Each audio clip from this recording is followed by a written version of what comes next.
Friends, आज हम लोग भूकंप के बारे में पढ़ने जा रहे हैं। ये इन्वायरमेंट ज्योग्राफी और इन्वायरमेंटल हैज़ार्ड का काफ़ी ज़्यादा इम्पॉर्टेंट टॉपिक है। तो चलिए हम स्टार्ट करते हैं। जैसे कि यहाँ पे मैंने भूकंप लिख रखा है। पृथ्वी में अनिश्चित रूप से जो कंपन उत्पन्न होती है वही भूकंप कहलाती है। पृथ्वी के तल से करीब 100 किलोमीटर नीचे दुर्बल मंडल स्थित है। उसमें प्लेट जो है वो कई प्रकार की प्लेटें पाई जाती हैं और वो प्लेट जो होती हैं वो आपस में गति करती रहती हैं।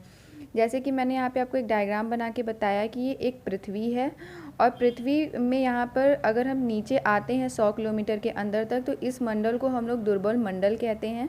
यहाँ पर काफ़ी तरीके की प्लेट्स पाई जाती हैं, जैसे कि हम लोगों ने मतलब एशियन प्लेट्स और पैसिफिक प्लेट्स, काफ़ी इस तरीके की प्लेट्स के नाम सुना होगा। तो वो काफ़ी प्लेट्स जो होती हैं वो यहाँ पर पाई जाती हैं और ये प्लेट्स जो हैं वो निरंतर गति कर रही होती हैं। अब इन प्लेट की गतियाँ जो होती हैं वो 3 प्रकार की होती है। जैसे कि ये मैंने 2 छोटे छोटे कॉलम्स में प्लेट बनाई है। तो एक प्लेट अगर नीचे की ओर जा रही है और एक प्लेट ऊपर की ओर जा रही है तो इन दोनों को जब ये पास से आपस में गुजरेंगी तो इनके बीच में घर्षण होगा और उस घर्षण से भूकंप आने की संभावना रहती है। इसे रूपांतर गति कहते हैं। दूसरी क्या होती है?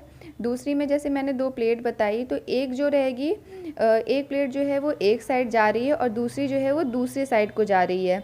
तो ये जो होगी इसे अपसारी गति कहते हैं। इससे जो होता है ज्वालामुखी जो है वो उत्पन्न होता है।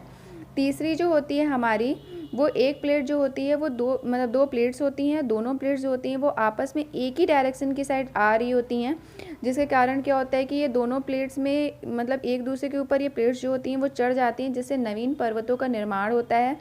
जैसे कि फ्रेंड्स हम जानते होंगे कि आप लोग जानते होंगे कि हिमालय जो है वो मतलब न्यू फोल्डेड माउंटेन्स हैं, नवीन मोरदार पर्वत हैं। तो उनका निर्माण जो है वो अपसारी गति के कारण ही हुआ है। प्लेट्स जब अपसारी गति करी हैं उसी से हिमालय का निर्माण हुआ है। तो चलिए हम भूकंप को देखते हैं। पृथ्वी के भीतर जो प्लेट्स होती हैं वो आपस में घर्षण करती हैं। घर्षण करने के ही कारण यहाँ पर भूकंप आ जाता है। भूकंप जहाँ से स्टार्ट होता है, जैसे कि इधर देखते हैं कि भूकंप जिस जगह पे स्टार्ट होता है उसे हम लोग उद्गम केंद्र कहते हैं। और उद्गम केंद्र के बाद जहाँ पर वो हमें सबसे पहले महसूस होता है उस स्थान को हम लोग अधिकेंद्र के नाम से जानते हैं। तो अधिकेंद्र के बाद से धीरे धीरे भूकंप की जो तरंगे होंगी वो मतलब और भी स्थानों को प्रभावित करने लगती हैं, तो उसे भूकंप प्रभावित क्षेत्र के नाम से भी जाना जाता है।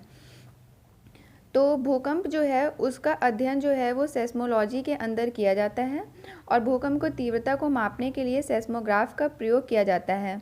भूकंप को रेक्टर स्केल के पैमाने पर मापा जाता है। तो ये 3 इम्पॉर्टेंट क्वेश्चन जो हैं वो भूकंप के से रिलेटेड हैं और अक्सर एग्ज़ाम्स वगैरह में पूछे जाते हैं। अब भूकंप में 3 तरीके की तरंगे उठती हैं जो कि बहुत इम्पॉर्टेंट टॉपिक रहता है हमेशा। पहली तरंगे जो होगी उसे प्राथमिक तरंगे या पी वेव्स कहते हैं। दूसरी जो होती है वो सेकेंडरी तरंगे या एस वेव्स कहते हैं और तीसरी जो होती है एल मतलब वेव होती है। तो प्राथमिक तरंगे जो होती हैं ये इन्हें मतलब 8 किलोमीटर प्रति सेकंड की रफ्तार से ये तरंगे जो होती हैं वो चलती हैं और सबसे पहले ये तरंगे जो होती हैं वो उत्पन्न होती हैं। तो पी वेव से एक क्वेश्चन ये भी आ जाता है कि पी वेव जो होता है वो उद्गम क्षेत्र से नीचे की ओर मतलब बहने वाली एक लौती तरंग होती है।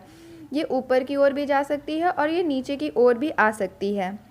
सेकेंडरी तरंगे जो होती हैं वो 4 किलोमीटर प्रति सेकंड की रफ्तार से चलती हैं और जो एल वेव्स होती हैं वो मतलब 1.5 से लेकर 3 किलोमीटर प्रति सेकंड की रफ्तार से ये चलती हैं। ये सबसे बाद में आती हैं और सबसे ज़्यादा विनाशकारी जो तरंगे होती हैं वो एल तरंगे ही होती हैं। तो जैसे कि आप जानते होंगे कि जापान जो है उसमें दुनिया के सबसे अधिक भूकंप आते हैं। तो ऐसा क्यों वहाँ पे होता है? क्योंकि जापान जो है वो एशियन प्लेट और पैसिफिक प्लेट जो है इन दोनों के बीच में स्थित है और एशियन प्लेट और पैसिफिक प्लेट जब ये अक्सर निरंतर ये अपना मूवमेंट करती रहती हैं, जिससे कि यहाँ पर घर्षण जो होता है वो उत्पन्न होता है और जापान में निरंतर भूकंप जो है वो आता ही रहता है। तो फ्रेंड्स, ये भूकंप पर छोटी सी वीडियो थी। प्लीज़ मेरे चैनल को लाइक एंड सब्सक्राइब करिएगा।